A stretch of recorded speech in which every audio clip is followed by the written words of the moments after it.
survived a drop catch to demoralise England with a brutal display of power hitting.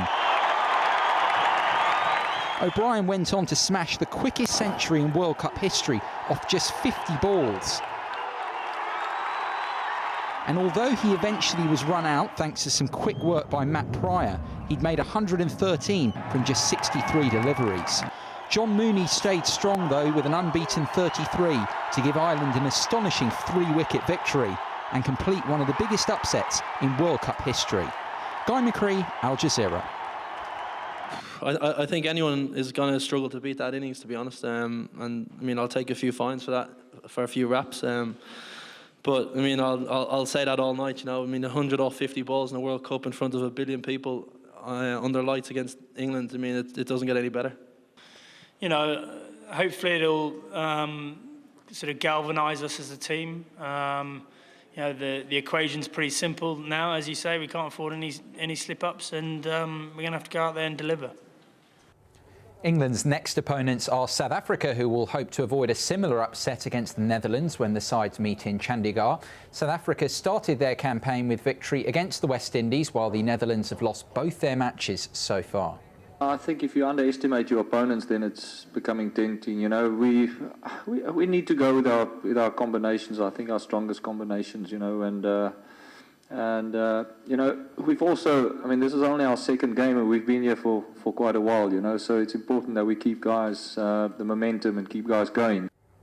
Now tennis, 13-time Grand Slam singles champion Serena Williams is recovering in a Los Angeles hospital after undergoing emergency treatment for a blood clot, according to reports on Wednesday. It's thought that Serena was treated for a hematoma after she suffered the blood clot last week. The former world #1 hasn't played competitively because of a foot injury since winning Wimbledon last July, but she had been preparing for a return to action in the spring. Now football. There were 2 matches in the English FA Cup on Wednesday, with Arsenal and Manchester City recording home victories. Arsenal's Nicholas Bentner scored a hat-trick as his side cruised to a 5-0 win over Leyton Orient in their 5th round replay, while Manchester City won their 5th round tie against Aston Villa by 3-0. In the Asian Champions League, Sydney FC held Suwon Blue Wings to a goalless draw in their opening group match. There was still plenty of drama and some bad behaviour from the Australian side, though, as Sydney captain Terence McFlynn was sent off after appearing to stamp on Lee Sang-ho. But even with the extra man advantage, Suwon still failed to score as the match, well, it ended 0-0. But South Korean champions FC Seoul did win their opening Group F match 1-0 at El Ain of the United Arab Emirates. Dejan Demanjevic scored the only goal of the game for Seoul after 25 minutes. Elsewhere in the Asian Champions League group stages, Japanese side Cerezo Osaka won their first ever match in the competition, while Al Ittihad, Jeonbuk and Zobahan also recorded victories. And in boxing, WBC World Heavyweight Champion Vitaly Klitschko insists he wants to fight WBA title holder David Haye this summer, with the 2nd of July the likely date for the bout.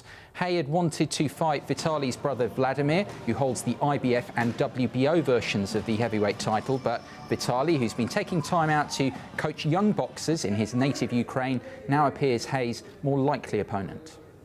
David Haye загнал себя в угол. David Haye has backed himself into a corner, and with his lame excuses, he'll not escape. We have a time that this fight should take place. If it doesn't happen, then David Haye is a coward. And that's the sport for now. Back to you.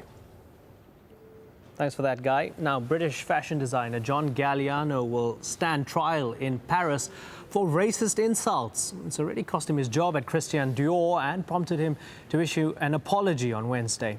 Catherine Stansel has more. British clothing designer John Galliano has always brought drama and controversy to the catwalk, but now he's involved in a real-life legal drama. He's going on trial for allegedly making anti-Semitic remarks to a couple in a Paris cafe last Thursday. A conviction could see him jailed for 6 months. Christian Dior suspended Galliano as creative director following last week's incident.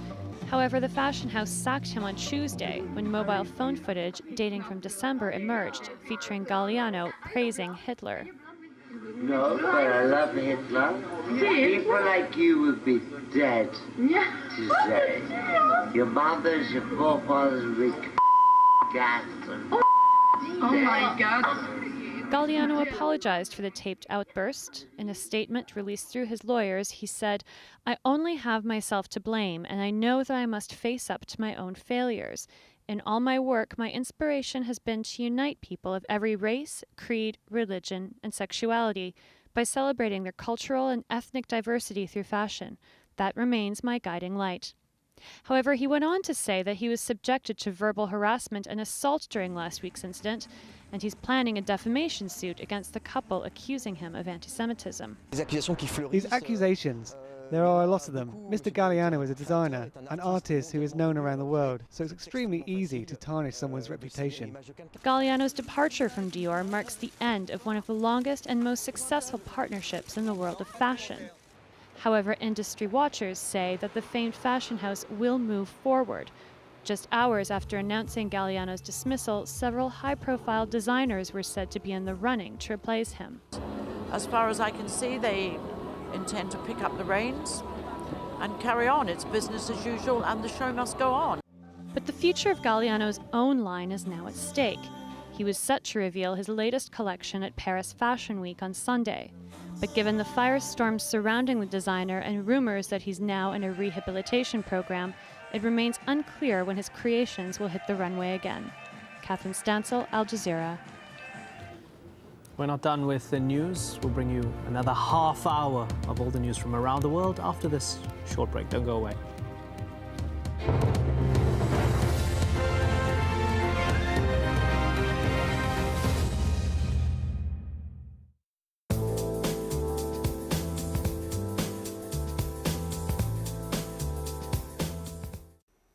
Hello again. For New Zealand, it's pretty wet at the moment and there's more rain still to come. On the satellite picture, you can see that recently it's been the North Island where we've seen some of the wettest of the weather. But as we head through the next couple of days, we're going to see the rain pep up and gradually push its way northwards. So by the time we get to around lunchtime on Friday, most of New Zealand is looking rather wet and also very, very windy as well. For many of us, it's going to be quite an unpleasant day. Australia is also rather unsettled at the moment. Lots of wet weather around here. And as we head through Friday, you can see these dark blue colours that suddenly crop up here in the southern parts of Queensland. This is going to be an area of very heavy downpours and there is likely to be some flooding out of that.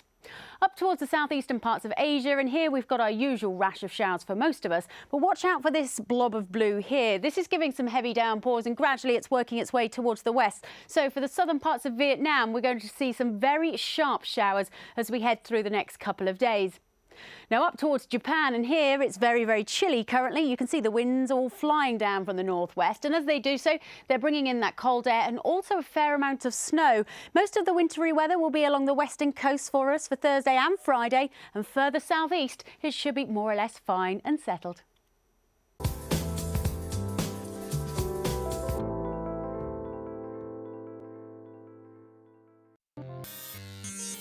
As geeks take on dictators, bloggers turn dissidents, and social networks root for social justice, governments are going cyber, spying